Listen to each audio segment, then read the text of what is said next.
पहेली। अपनी ही बेटी के कत्ल में गिरफ्तार मुंबई की मशहूर मीडिया हस्ती इंद्राणी मुखर्जी की जिंदगी की कहानी के हर सिरे पर एक सवाल या निशान नजर आता है। हर सिरे पर घर से भाग जाती है इंद्राणी, पिता की पहचान पर सवाल उठ जाते हैं। बेटी कभी बहन बनती है तो कभी शिकार।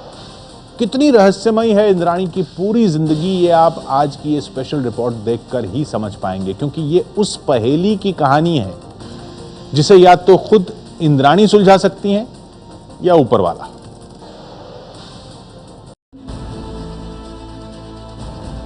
इंद्राणी मुखर्जी की पहेली का सबसे चर्चित बरस है साल 2015।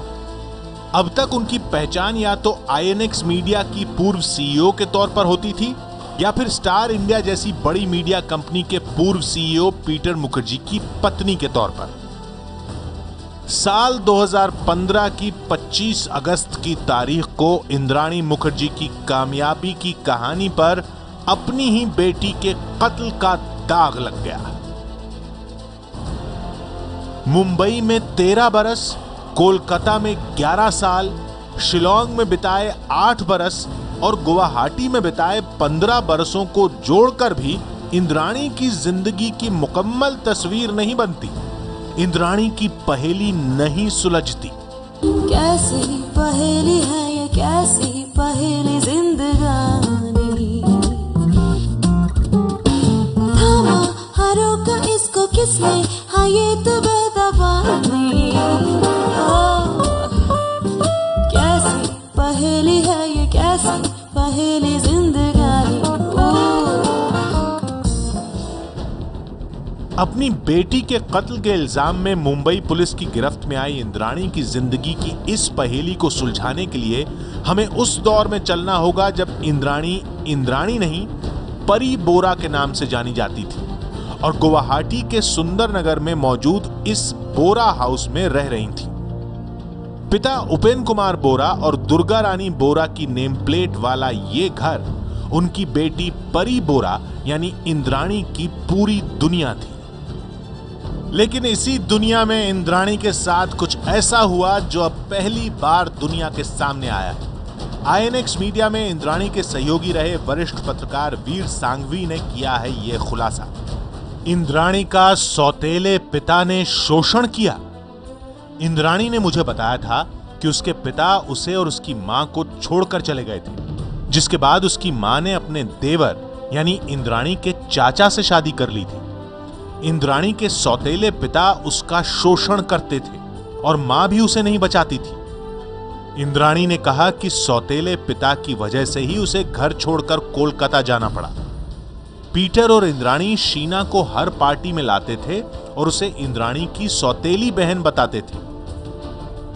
हर रोज होते खुलासों की वजह से एक पहेली बन गई है इंद्राणी।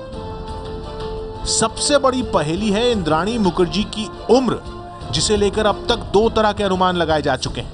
मुंबई की दुनिया उन्हें 43 बरस का बताती है, वहीं गुवाहाटी जहां इंद्राणी का जन्म हुआ अब बता रहा है कि उनकी उम्र है करीब 50 साल। आखिर सच क्या है? मुंबई में अपने इर्द गिर्द जो दुनिया इंद्राणी ने बुनी थी, उसे इंद्राणी के बारे में सिर्फ वही पता होता था जो इंद्राणी बताना चाहती थी, और वो जो छिपाना चाहती थी वो उनकी इस मुस्कान के पीछे दफन हो जाता था। उन्हीं दफनाई गई सच्चाइयों का एक टुकड़ा यह है कि बचपन में परी बोरा के नाम से जानी जाने वाली इंद्राणी अपने घर से भाग गई थी ताकि वो अपनी मां दुर्गा रानी और पिता उपेन बोरा की नजरों से दूर रह सकें। परी बोरा तब 10वीं क्लास में पढ़ती थी और उसके स्कूल के दोस्तों का कहना है कि वो 1982 में घर से भाग गई थी। लेकिन परी को सिर्फ घर से भागना नहीं था, उसने गुवाहाटी छोड़ने का मन बना लिया था।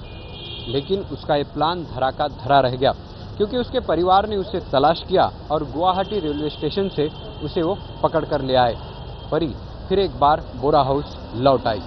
तब परी बोरा गुवाहाटी के सेंट मेरी स्कूल की छात्रा थी। दोस्तों के मुताबिक पढ़ाई में औसत रहने वाली परी बोरा को इस घटना की वजह से नुकसान भी उठाना पड़ा। परी बोरा साल 1982 में 10वीं की बोर्ड की परीक्षा नहीं दे पाई। बाद में उन्हें प्राइवेट छात्रा के तौर पर 10वीं की परीक्षा देनी पड़ी। ऐसे में अगर हिसाब लगाया जाए तो बोर्ड परीक्षा के नियमों के मुताबिक किसी छात्र का हाई स्कूल में नाम तभी लिखा जाता है जब वो 14 साल का हो। 1982 में जब परी बोरा घर से भागी थी तो उनकी उम्र भी 14 साल रही होगी। इस हिसाब से साल 2015 में अब उनकी उम्र है करीब 47 साल। परी बोरा ने गुवाहाटी के सेंट मैरी स्कूल में पढ़ाई की, लेकिन आगे की पढ़ाई के लिए उसे मेघालय जाना पड़ा। 11वीं और 12वीं की पढ़ाई के लिए उसने शिलांग के लेडी केन कॉलेज में एडमिशन ले लिया और गुवाहाटी हमेशा के लिए छूट गया।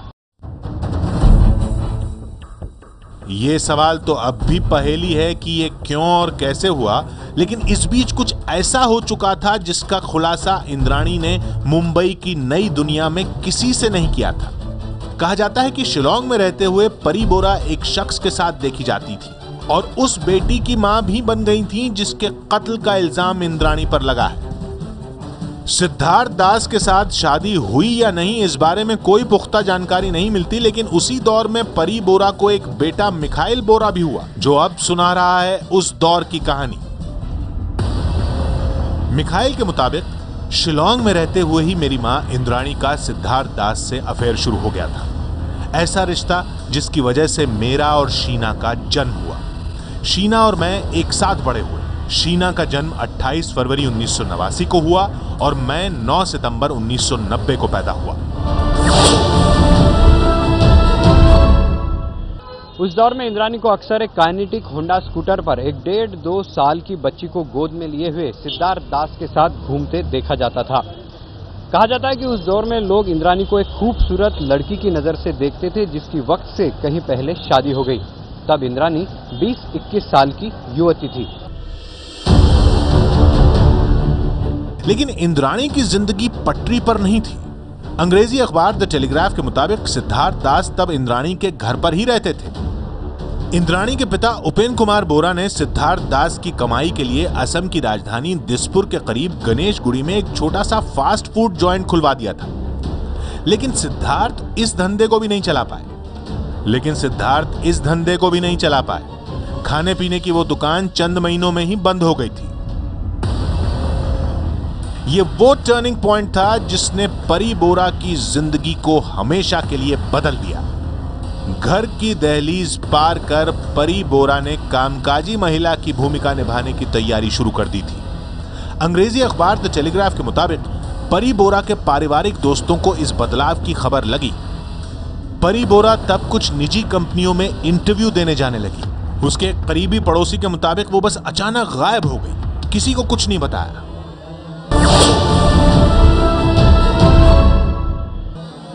गुवाहाटी में इंद्राणी के पड़ोसी साल 1990 का वो दौर याद करते हैं जब घर छोड़ने के बाद परी बोरा बच्चों के साथ वापस आई थी। वो तब कोलकाता में किसी सिद्धार्थ दास के साथ रहती थी। 2 साल की शीना और 1 साल का मिखाइल परी बोरा और सिद्धार्थ के बच्चे थे। वो जितनी जल्दबाजी में आई थी उतने ही चुपचाप तरीके से लौट गई। बच्चों को उसने अपने माता पिता के पास छोड़ दिया और फिर 14 साल के लिए गायब हो गई। दरअसल यहां से परी बोरा की कहानी में गुवाहाटी और शिलांग का चैप्टर खत्म होता है और उसकी उम्र का 22वां साल भी पूरा हो चुका था। परी बोरा की जिंदगी की पहेली की अगली कड़ी का नाता कोलकाता और मुंबई से था। शीना बोरा हत्याकांड में गिरफ्तारी से पहले अंग्रेजी अखबार टाइम्स ऑफ इंडिया से बातचीत के दौरान संजीव खन्ना ने इंद्राणी से अपनी शादी की कहानी सुनाई। मैं इंद्राणी से 1990 में मिला था। वो कुछ महीने पहले ही कोलकाता आई थी।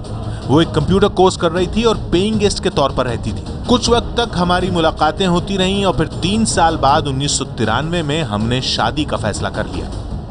इंद्राणी नए नाम और नए जीवन साथी के साथ जिंदगी शुरू कर चुकी थी, लेकिन तब भी शीना और मिखाइल की याद उनकी जिंदगी का हिस्सा थी। वो शीना और मिखाइल की तस्वीरें अपने साथ रखा करती थी।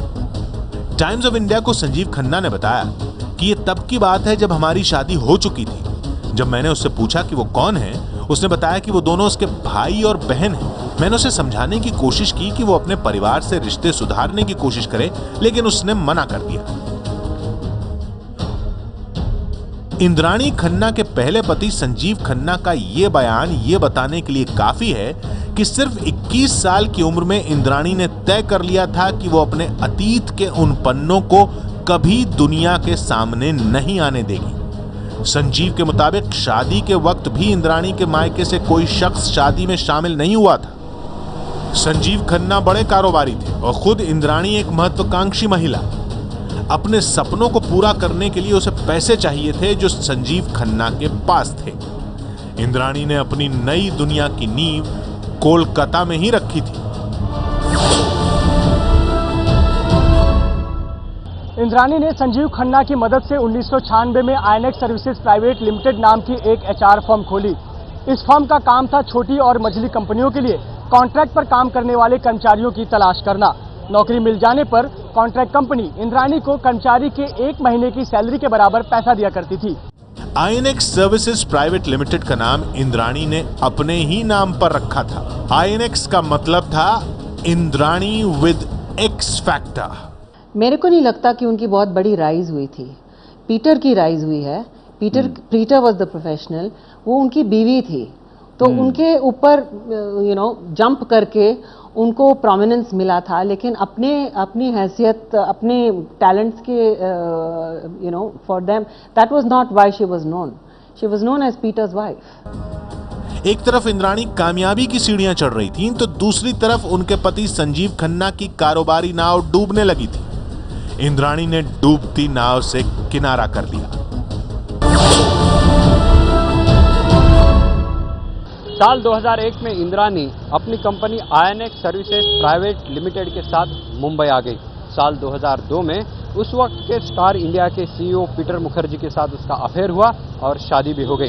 पीटर मुखर्जी ने स्टार इंडिया को भी इंद्राणी की कंपनी का क्लाइंट बना दिया और देखते ही देखते इंद्राणी नौकरी दिलाने वाले कारोबार का एक बड़ा चेहरा बन गई। साल 2007 में जब पीटर मुखर्जी को स्टार इंडिया छोड़ना पड़ा, तब तक इंद्राणी उन्हें नई शुरुआत का ब्लूप्रिंट थमा चुकी थी। इंद्राणी ने पीटर मुखर्जी को अपनी कंपनी आईएनएक्स को और बड़ा बनाने के सपने से जोड़ लिया। बहुत ज्यादा एम्बिशियस थी और बहुत क्लियर थी कि उसको कुछ बहुत जल्दी बनना है। मैंने कहीं पे पढ़ा था कि उसने कहा था I want to be on the Forbes 50 list, और इतने बड़े बड़े लिस्ट पे चढ़ना चाहती थी। लेकिन काबिलियत भी तो होनी चाहिए। इंटेलेक्चुअल तो नहीं थी, लेकिन इंटेलिजेंट बहुत थी। और उसको क्या चाहिए था और किसको दबाना है रास्ते में और किसको हर्ट करना है, उसको कोई फिक्र नहीं थी। पीटर मुखर्जी और इंद्राणी ने मिलकर आईएनएक्स मीडिया की नींव डाली और 17 चैनल चलाने का सपना भी देखा, लेकिन कंपनी नहीं चल पाई। साल 2009 में कंपनी का ज्यादातर हिस्सा बेच दिया गया, लेकिन आईएनएक्स सर्विसेज इंद्राणी के पास बची रह गई। आईएनएक्स मीडिया में इंद्राणी के सहयोगी रहे वरिष्ठ पत्रकार वीर सांघवी के मुताबिक इंद्राणी एक बेहद महत्वाकांक्षी महिला थी जो मीडिया जगत में बड़ी हस्ती बनना चाहती थी। पीटर और इंद्राणी को मीडिया में बंटी बबली की जोड़ी कहा जाता था। मैंने पीटर और इंद्राणी मुखर्जी से रिश्ते तोड़े थे क्योंकि उन्होंने जो किया था वो मुझे पसंद नहीं था। साल 2009 में आईएनएक्स मीडिया पीटर और इंद्राणी की जोड़ी के हाथों से निकल गई, लेकिन इंद्राणी का सपना नहीं डूबा। आईएनएक्स सर्विसेज अभी भी इंद्राणी की कंपनी है, लेकिन इस कंपनी की कर्ता धर्ता अपनी ही बेटी के कत्ल के आरोप में सलाखों के पीछे है। तो जितने जवाब मिलते हैं उतने सवाल खड़े हो जाते हैं, नए सवाल खड़े हो जाते हैं।